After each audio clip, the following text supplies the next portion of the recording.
महापालिका निवडणुकीसाठी उमेदवारी अर्ज दाखल करण्यासाठी आता अवघे 2 दिवस राहिलेले आहे। मात्र महाविकास आघाडी असो किंवा महायुती असो यांच्यामध्ये अजूनही जो संभ्रम आहे तो अजूनही कायम आहे। मात्र मुख्यमंत्र्यांचं निवासस्थान असलेल्या रामगिरी या देवगिरी बंगल्यावर जर आपण बघितलं, कालपासून मुख्यमंत्री जे आहे ते विदर्भाच्या दौऱ्यावर आहेत। त्यांचे काल नियोजित कार्यक्रम सुद्धा त्यांनी आटपले। आजही काही नियोजित कार्यक्रम आहे। मात्र आता सध्या मुख्यमंत्री रामगिरी बंगल्यावर आहेत आणि आपण या ठिकाणी जर तर नागरिकांची भेटण्यासाठी मोठी गर्दी जी आहे ती या ठिकाणी पाहायला मिळते आहे। त्यामध्ये काही लोक काम घेऊन आलेले आहेत, तर काही जे उमेदवारी अर्जासाठी आलेले आहेत।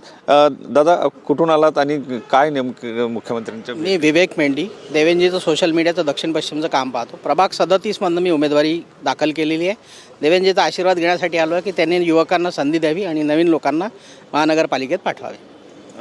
ताई, तुम्ही कुठून आल्या आणि काय नेमकं काम? मी ॲडव्होकेट सौ शिल्पा संदीप पथे, मी इथून गोपालनगर प्रभाग 37 क मधून ओपन महिलामधून उमेदवारी मागितलेली आहे।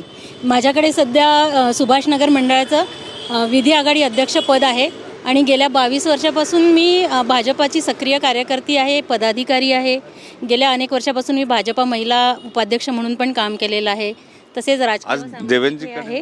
तर मी उमेदवारी अर्ज आम्ही जो म्हणजे दाखल करणार आहोत त्याच्यासाठी आम्ही देवेंजींचे आमचे सर्वोच्च नेते आहेत, त्यासाठी आम्ही त्यांना भेटायला आलेलो आहोत। नक्कीच सर्वोच्च नेते आहेत, त्यामुळे त्यांच्याकडे जे आहे ते भेट घेण्यासाठी म्हणून या काय ठिकाणी कार्यकर्ते आल्याचं पाहायला मिळते आहे। काही आपल्या उमेदवारी संदर्भात सुद्धा या ठिकाणी देवेंजीसोबत म्हणजेच मुख्यमंत्र्यांसोबत चर्चा करणार असल्याचं सुद्धा या ठिकाणी सांगताना पाहायला मिळते आहे। कॅमेरामन सचिन सयामसह सुनील ढगे, TV9 मराठी, नागपूर।